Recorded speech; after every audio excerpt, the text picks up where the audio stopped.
जय श्री कृष्णा।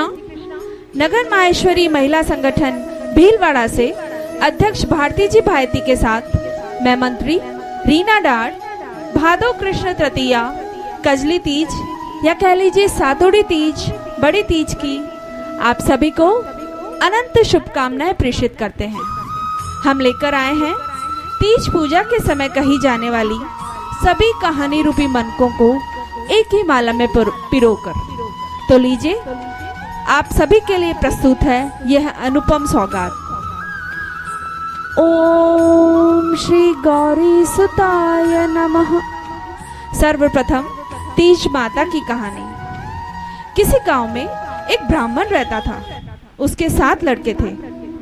भाद्वा का महीना आया, बड़ी तीज का दिन आया। सभी देवरानी जेठानी के पीहर से सत्तू एवं सग आ चुकी थी, परंतु 7वीं बहू का पीहर वास नहीं था।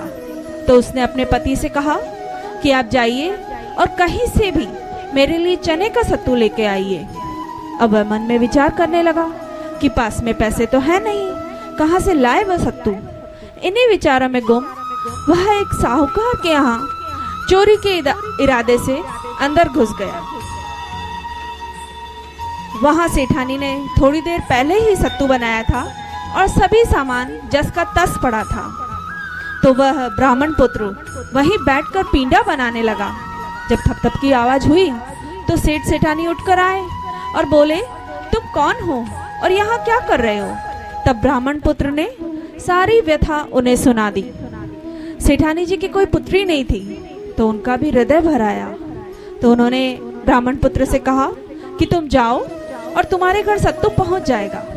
और इस तरह सेठानी जी ने पुत्री जवाई मानकर ब्राह्मण के घर बहुत सारा पिंडा, सातू, शक्करपारा, साड़ी, ब्लाउज, रुपए, बच्चों के कपड़े, पूरी सजा सामान के सब अपने पुत्र के साथ उनके घर भिजवाई। इस तरह से सेठानी का पुत्र उनका धर्म भाई बन गया और उन्होंने बड़े धूमधाम से तीज माता की पूजा अर्चना की, कल्पना निकाला और सासू जी को प्रदान किया। हे तीज माता, जैसे उन पर कृपा की है वैसे सभी पर अपनी कृपा बनाए रखना। बोलिए तीज माता की जय। द्वितीय कहानी, पिंडा पासने की कहानी। एक साहूकार था, उसके 7 लड़के थे। 6 तो बहुत संपन्न थे, परंतु 7वां बहुत ही गरीब था। वह 7वां लड़का वैश्य के यहाँ दिन भर पड़ा रहता और उसकी औरत देवरानी जेठानी के यहाँ काम करती और अपना जैसे तैसे जीवन यापन करती थी। जब बड़ी तीज आई तो उसने सभी देवरानी जेठानी के घर दाल शक्कर पीसी और फिर घट्टी को झाड़कर बचे हुए आटे में शक्कर मिलाकर अपने लिए भी पिंडा बना लिया। संध्या समय जब तीज माता की पूजा की, उसने नीमड़ी माता की पूजा की और जैसे ही सत्तू पासने बैठी, उसके पति ने दरवाजा खटखटाया। उसने सोचा, आज तो मेरे भाग्य ही चमक गए, पिंडा पासते समय भंवर जी खुद आ गए हैं। परंतु पति ने आते ही उससे कहा कि मुझे पुनः वैश्या के घर छोड़ के आओ। क्या करती? पतिव्रत धर्म का पालन करना था उसे। वह पति को छोड़ के आई वैश्या के घर।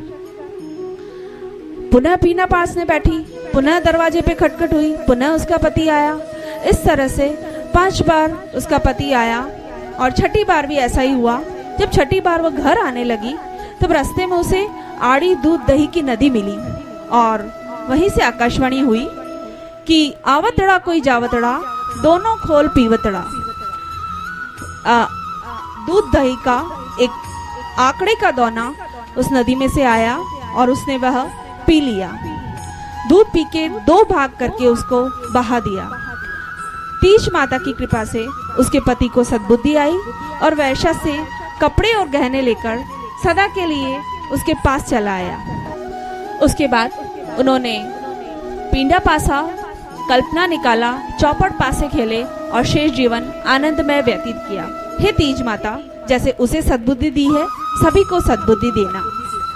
तीसरी कहानी, नीमड़ी माता की कहानी। किसी नगर में एक सेठ सेठानी रहते थे। वे बहुत धनवान थे, लेकिन उनके कोई पुत्र नहीं था।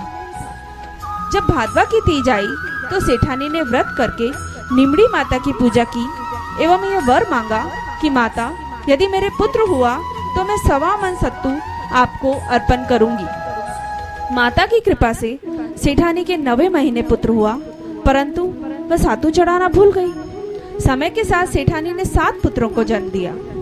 जब बड़े पुत्र का विवाह हुआ तब अर्धरात्रि के समय उसे सर्प ने आकर डस लिया और उसकी मृत्यु हो गई।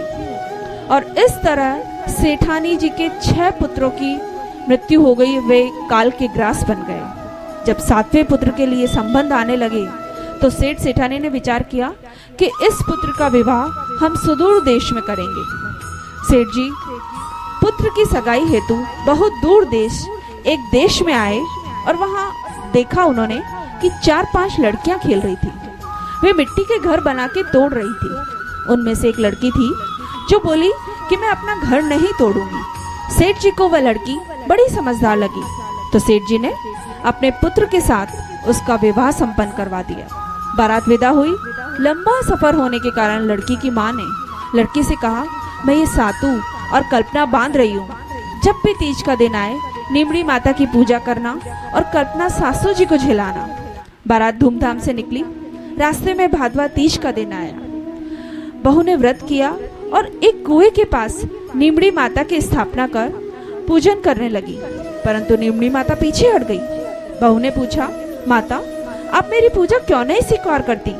इस पर माता ने कहा, तेरी सास ने जो मन्नत मांगी थी वो उन्होंने अभी तक पूर्ण नहीं की है। तो बहू ने कहा, मेरे परिवार से जो भी भूल हुई है माता उसे क्षमा करें और सत्तू आपको अर्पण मैं करूंगी, उनकी मन्नत मैं पूरी करूंगी।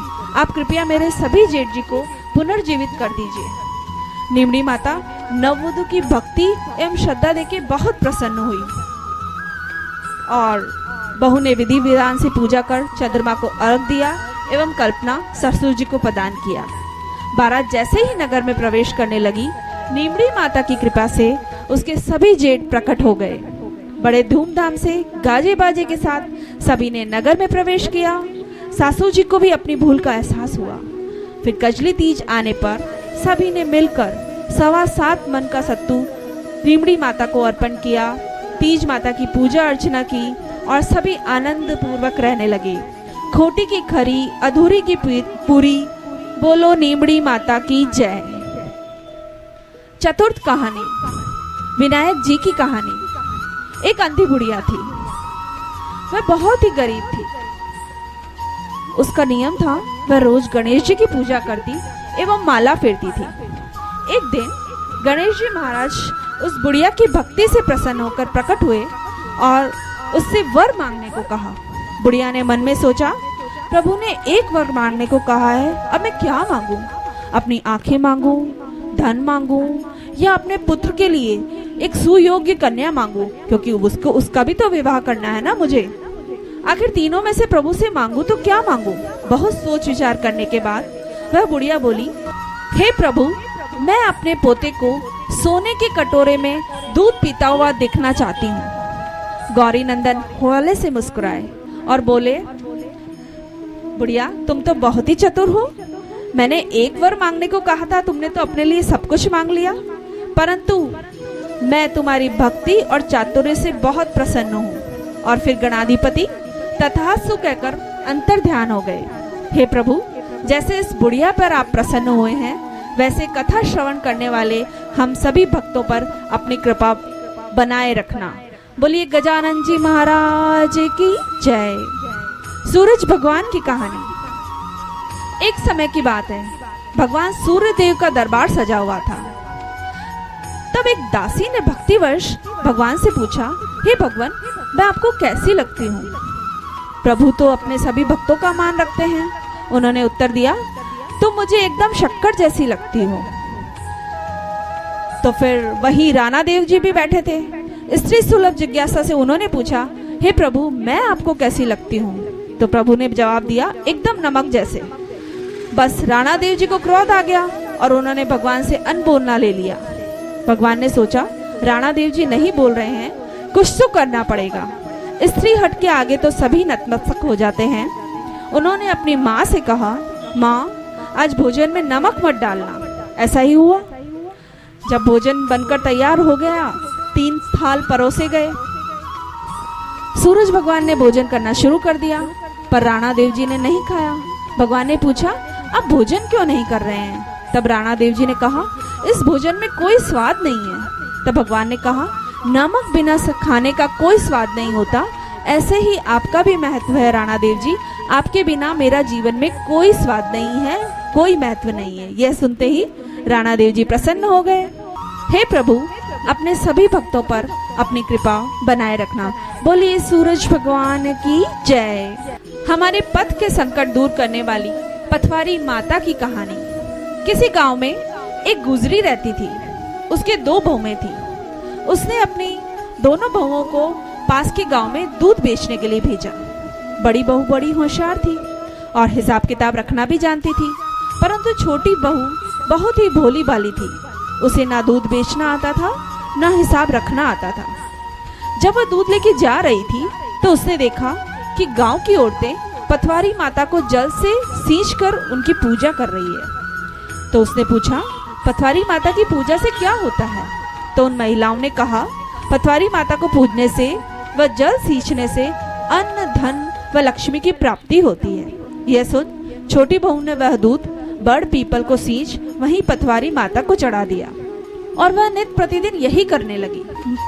जब महीना पूरा हुआ और सास ने दोनों बहुओं को बुलाया और कहा कि कल तुम दोनों अपना अपना हिसाब मुझे दे देना। इस पर छोटी बहू पथवारी माता के स्थान पर जाकर रोने लगी कि अब मैं कल क्या करूंगी, कैसे अपने सासू माँ को हिसाब दूंगी। तभी पथवारी माता बुढ़िया का वेश धरकर प्रकट हुई और उन्होंने पूछा, पुत्री तुम रो क्यों रही हो? तब उसने सारी बात बताई। तो पथवारी माता ने कहा कि तुम यहाँ से कुछ पत्थर टोकरे में भरकर ले जाओ और एक कमरे में रख देना। उसने वैसा ही किया। जब प्रातः सासू माँ ने पूछा तो उसने इशारा किया कि जो भी महीने भर की आमदनी हुई है वो कमरे की ओर है। जब सबने अंदर जाकर देखा तो कमरे में हीरे, मोती, मानक, पन्ना सभी जगमगा रहे थे।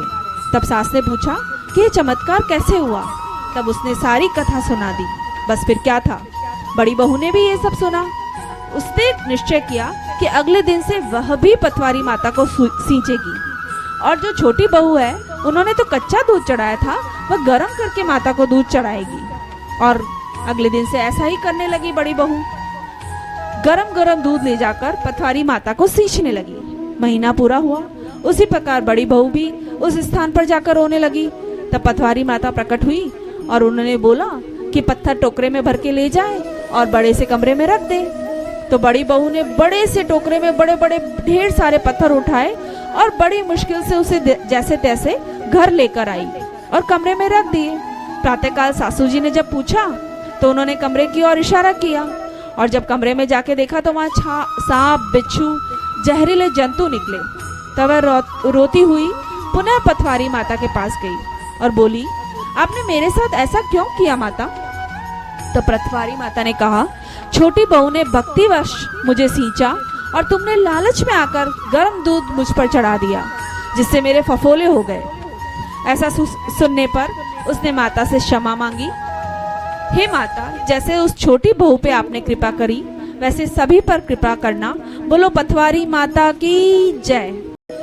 आड़ी बाड़ी, आड़ी बाड़ी सोना की वाड़ी, जी में बैठी कान कुंवारी काई पूजे, दशा माता की वाड़ी पूजे, दियाड़ी बाप जी की वाड़ी पूजे, सूरज भगवान की वाड़ी पूजे, गजानन की वाड़ी पूजे, पथवारी माता की वाड़ी पूजे, तुलसी माता की वाड़ी पूजे, धर्मराज की वाड़ी पूजे, राम लक्ष्मण की वाड़ी पूजे, विश्राम बाबू जी की वाड़ी पूजे, 33 करोड़ देवी देवताओं की वाड़ी पूजे कई हुए, अन्न हुए, धन हुए, लाभ हुए, लक्ष्मी हुए, साईं जी को राज हुए, पोता को परिवार हुए, दोता बो रांधी राबड़ी, पोता बो रांधी खीर, खाटी लागे राबड़ी, मीठी लागे खीर, आ बात कठे कहवे, आंबोलिया की डाल कहवे, सरवरिया के पाल कहवे, अन्न के आके कहवे, जल के लोटे कहवे, तुलसी के क्यारे कहवे, 4 भाइयों वाली बहन कहवे, आ बात कहन कई करे, 24 मन का बन नहीं आवे तो 12 मन का करे, 12 मन का नहीं बनावे तो 6 मन का करे, 6 मन का नहीं बनावे तो 3 मन का करे, 1.5 मन का करे, 1.5 मन का नहीं बनावे तो 6 सेर का लाडू करे, एक गाया का ग्वाल न देवे एक हरी की पेड़िया रखे, एक रमता बालक ने देवे, एक आवती पनिहारिन ने देवे, एक तुलसी का क्यारा रखे, एक खाई न व्रत करे। खाओ जे कर्म को, बाट जे धर्म को। आ माता आहार दे, खाटी मोली छाछ दे, गेलोड़ी में घी दे, आखा मुँह आधो दे, अपना घर को भलो करे, अपना घर को धर्म बढ़ावे। वात मांगू विश्राम मांगू, मांगू सहेलिया को साथ, लाडू पेड़ा लापसी, जीमो द्वारिका नाथ। लूमिया बाऊजी की कहानी। सार की सुई, रेशम का धागा, लूमिया बाऊजी के बाघा सीता घना बरस लाग्या। चांद को अर्घ देते समय चांदा हेलो उगियो, हरिया वास कटाए, साजन उबा बाणने, आखा पाती ले, पीलो पेरियो आपके, मीठो जीमियो बाप के, माला फेरी मोच की, बीड़ी चाबी पान की, अर्घ देता जीवो वीर भरतार, अर्घ दे करवा चौथ का चांद ने, अर्घ दे बड़ी तीज का चांद ने, अर्घ दे आखा तीज का चांद ने, अर्घ दे ऊप छठ का चांद ने, अर्घ दे माही तीज का चांद ने, अर्घ दे पोशी पूनम का चांद ने। धन्यवाद।